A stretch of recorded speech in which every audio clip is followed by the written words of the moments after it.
wachezaji wote wa FC Vito wametaka ya kufunga moja. Lazima hatusahau ya defense pia. Sawa. Lakini hakuna wasiwasi. Tumeshinda 8-1. Iko sawa tu. Tunaendelea vizuri. Behind me, Ari Koivu is giving a word of encouragement to 11 years old boys who plays for FC Vito. Sawa, lakini usisahau ya defense. Ndio. Kila pahali ya kila mchezaji ni muhimu sana. Kama defense, kama midfield, kama forward. FC Vito is a program of Liike, RU, which aims to improve the life standard of girls and boys who join the team. Kama unapasi unakimbia utapata atarudi mpira halafu unafunga. Tumefurahi sana ya kuona ndio. Wote wamecheza vizuri. Wewe pia. Sawa. In our previous show, we talked about Liike, a sport development Finnish non-governmental organization established in 2001. It runs some activities in Tanzania about sport as a tool to attract children to education. FC Vito is one of them. Today, FC Vito is in Finland to participate in the annual most valuable competition for kids who play soccer, Helsinki Cup 2017. It's an opportunity for us to look around the project and talk with different people who have been involved with the project and also the kids. My name is Thierry Francis Mbabane.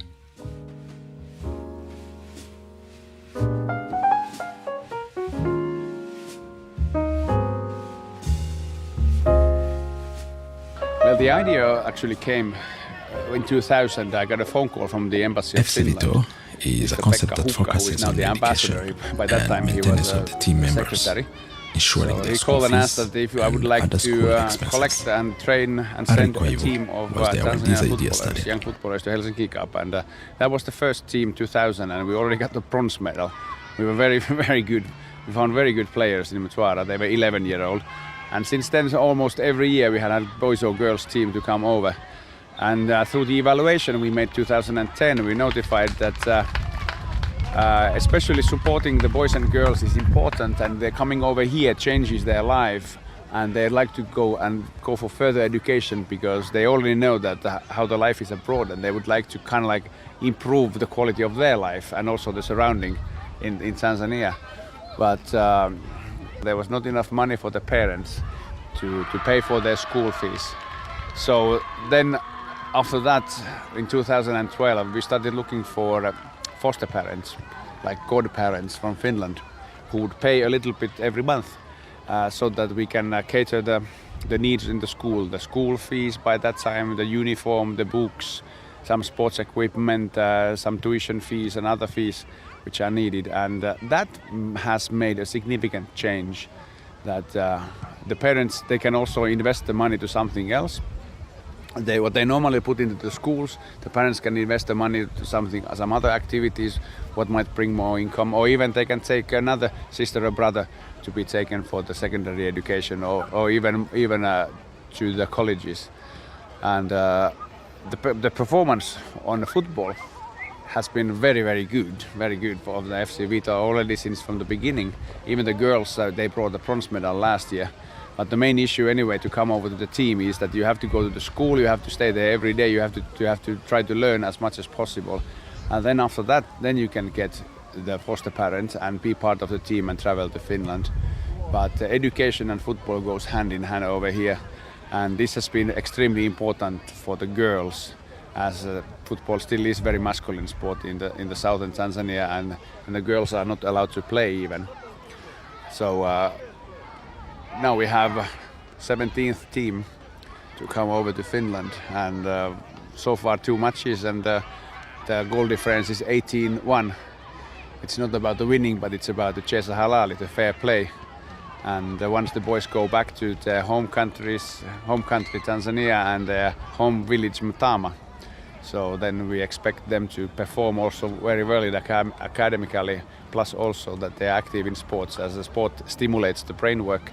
And according to many researches in Europe and elsewhere, it shows out that those who are active in sports, they mainly get also better results in the school.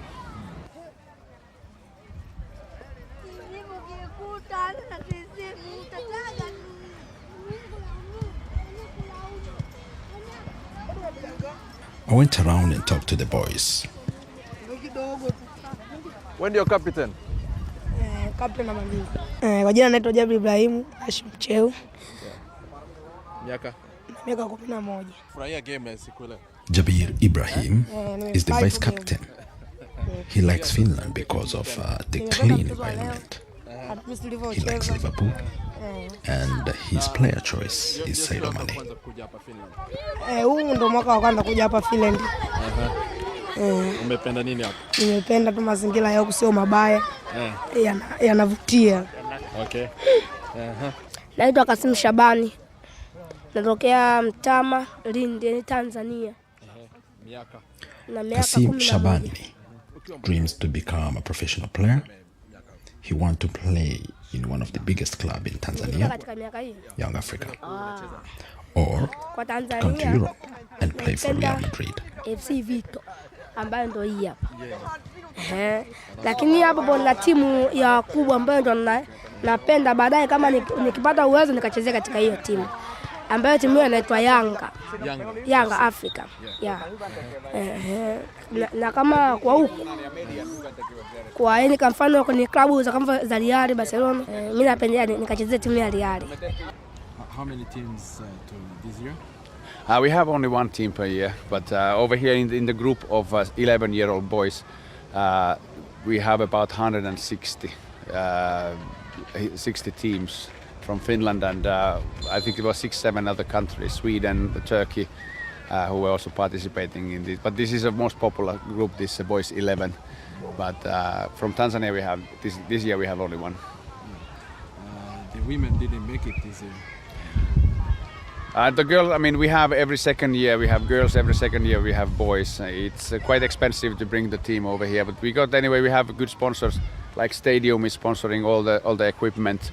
We have few companies like Wärtsilä and Niras, and also Ame Sports, and then Tanzanian company Abasi Exports, who are supporting a little bit for the tickets.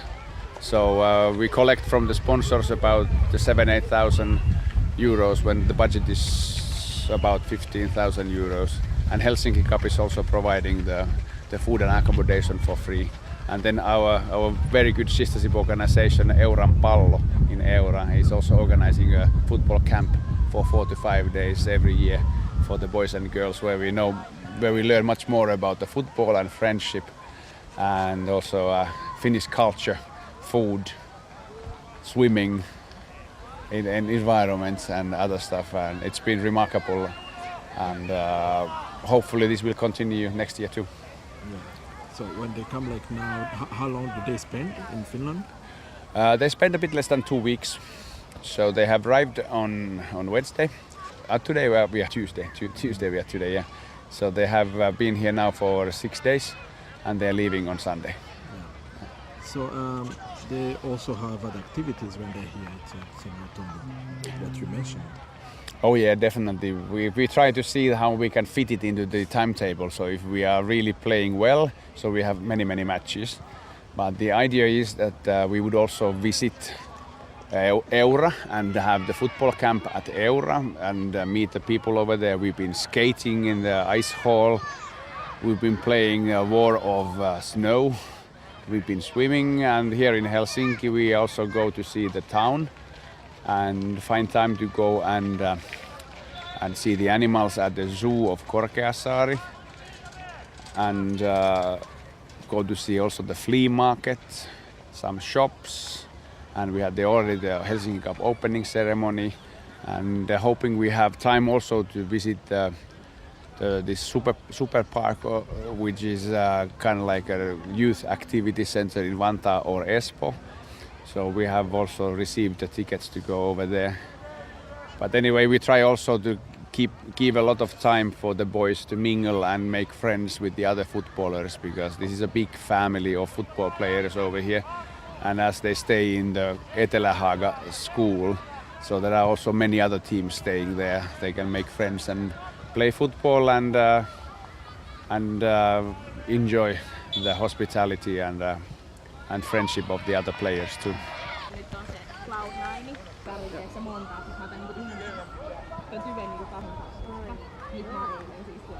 My name is Ramson Lucas. I come from Liike, Tanzania, and I'm the team leader for the FC Vito. How long have you been with the FC Vito? It's a year now. It's a year now. We started making the team like 1 year and 3 months back, but training the team together, it takes a year. So what do you think about the team coming here in Finland and play these kind of cups with different teams here in Helsinki? I think it's a very good idea and a very good opportunity for the boys, especially since by traveling abroad here, it will be a good chance for them as well to learn different things from other countries, fellow players, and new tactics. And of course, for the boys, it is a good thing to them to widen up their scope. Since, as you know, mostly of the environment in Tanzania is kind of like a very remote area. So for the boys traveling here, to me, it's not only for the competition, but also to learn. And yeah. You've been with the team for 1 year. What is the long-term objective? If we look at, let's say, in 5 years, what do you plan for this team? Our plan is firstly to see that these boys are going forward, especially with the education. We want to make sure that everybody continue schooling, performing better to schooling, but at the same time keep on playing sports. That's our long-term objective for these boys. Okay. Yes. So what do you think with the Liike? What do you think has been a successful activity so far? I can say that Liike has been helpful to Tanzania. Since the FC Vito program started, many boys now have been developed and their life has been changed. Some of them, they're even physical education teachers now. Some of them, they're even football players at national team. Our national team now, it has a couple of many teams now, like the small boys. We have some already. Like we have this. Yes, the juniors. Yes, we have some already. Like 4 of them, if I remember it correctly. Yes. The national team, yes. So, in your opinion, yes, where should be given a lot of strength? If you're talking about support, I think for the issue of support, I think it's education for the boys. As you know, that education is the key for everything success. If they can only play with no good education, that it won't help them. But mostly support I can say for the boys is education. They should be supported to keep on going for the education while at the same time playing. Yes. So if you look around in your country, in your town, and you look at how the education system is working, what do you think should be improved? What should be improved, I can say, is the environment, like the school system. Like for example, mostly of the kids now, they go to school, they don't get anything to school, like no breakfast, no lunch, no dinner. Something that I can say it somehow affects the kids' performance, because some of them, they even have 1 meal a day at home, and that in a way affect their performance at school. So what I can say is, from other supporters, if they could support the kids to have some meals at school, that will help them to improve their performances. Yeah. How long are they in school? For the primary education is 7 years. How long per day? How long? You mean the hours? Yeah. 9 hours. 9 hours. 9 hours, yes. Thank you very much. Thanks. So, do you have any program or any interest in doing elite, also the part of elite sport with this kind of project to produce some shoes? It has come out always when we see the FC Vito challenges, and we see FC Vito boys and girls, that why couldn't we have a sports academy? And I've seen many academies coming and going in Africa, and it's always about the money, money and money. So whenever you have money, they are working, and if you don't have, it's not working that well.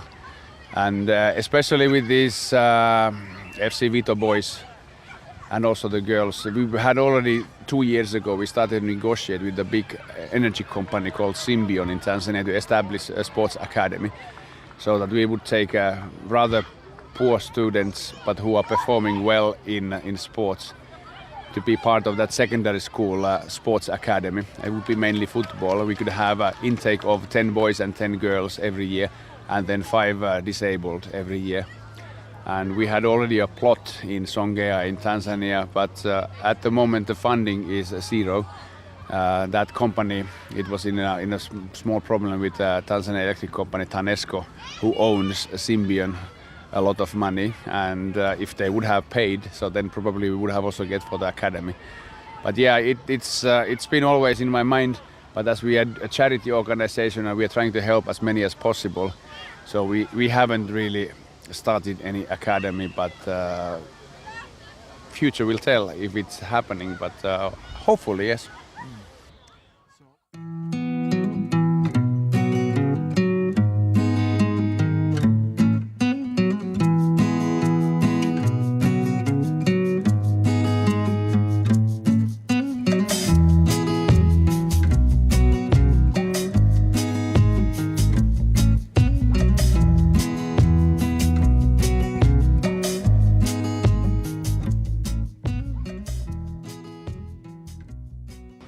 Well, the results you see that whenever you have the governmental organization as a counterpart, so unfortunately you really cannot rely that there is continuation and sustainability of the project.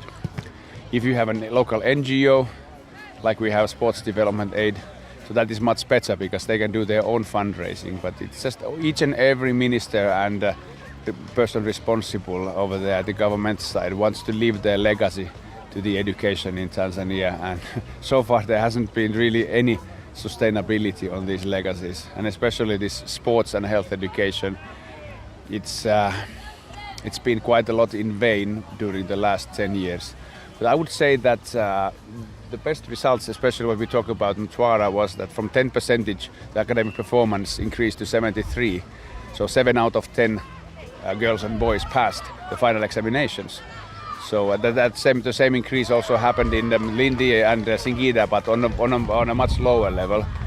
I would say that considering the legacy what the Liike and Sports Development Aid is leaving, is to nurture also the teachers, the students, to understand the importance of health education and sports, and the academic performance has increased, but it needs continuation.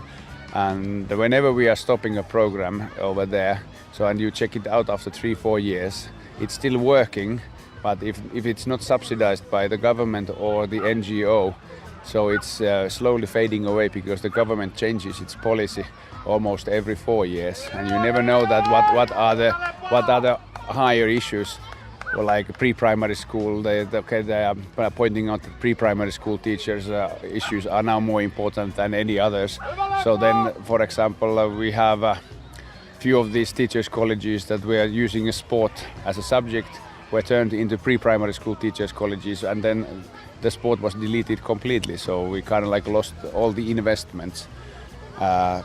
Results are there. I mean, there is a lot of, especially boys and girls, who have done much better academically, and this FC Vito program also what we are running for the young boys and girls to play soccer and go to school. So when they receive foster parents from Finland who are supporting their education, so with that money, almost all of them have gone to secondary school, which is remarkable, as normally only at the moment, yes, many, but previously very few. Like 30 to 40% of the girls and 50 to 60% of the boys went to secondary school. Nowadays secondary school is compulsory in Tanzania, so everybody should go.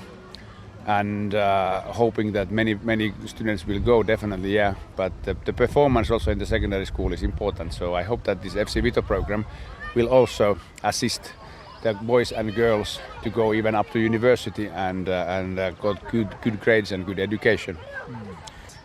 My name is Geoffrey Mwano, and I'm from Tanzania. I've been working with Sports Development Aid, a partner with Liike, Finland.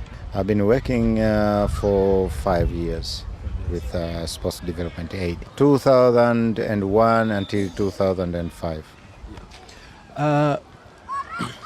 Would you tell, if you look at especially at the question of development cooperations, there are so many activities going on, especially from the Finnish government.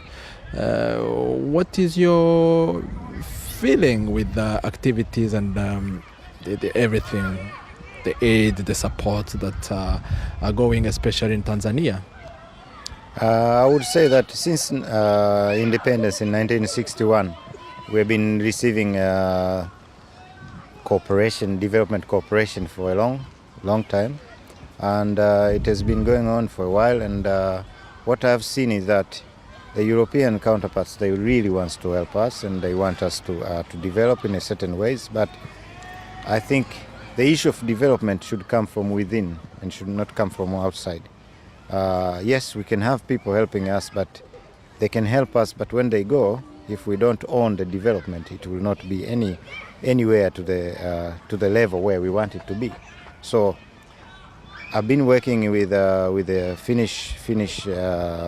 Finnish organizations to help Tanzania, and I've seen that every time when we go and help, by the time when we go back, we see that nobody has really noticed and nobody has been doing anything about it. So that has been a little bit discouraging. Yeah, a follow-up as such. So it has been a little bit discouraging to see that even though the outside are helping us, but we from inside, we don't see the importance of it. So what is the issue, if you look at closer? I think the issue is it's I don't know if it's coming from the people themselves, that they don't see the need. The issue there is, for me, is the people. They should wake up to own what we get, or what we call development. We should own it. We shouldn't expect that somebody will do it for us, especially a leader or somebody. We should own it. Anybody, if we could get, for example, a donor who wants to help us, we needed to own it. Like, okay, this is ours. It's not for anybody else. This is ours. It's our own kids, for the future generation and so forth. So we don't have that value. Yeah. So that's maybe on the behalf of the parents, the people who are involved on the grassroots, or what you mean to own the project? The people, the community themselves, and not the leaders. The leaders are there, but of course I would expect also the leaders to start this movement. But when you have the community, once like this Sports Development Aid organization, when they, like this Liike, when they were sponsoring this kind of sports development in Tanzania, when they go to the community should own it, should see, okay, this kind of person has come to help us. What we need to do now so that we move forward from here. This is a starting point. Then you use that opportunity to even impress more donors to come in and own those. The leaders, I would say that the leaders should be the one to tell the people to own this. They should be the one to wake them up. So I don't know how to say it, but I would say that if I am a leader of a community and then I see one organization coming to help us for a certain kind of development area, I would try to conscientize the community that to protect what we have been helped, and to make sure that from there we move forward. So do you see any involvement of the government, at least in an active way? I would say that the government seems to forget. This is the problem, is that once they see that this is an area whereby an NGO is dealing with, they think, okay, that is a responsibility of NGO.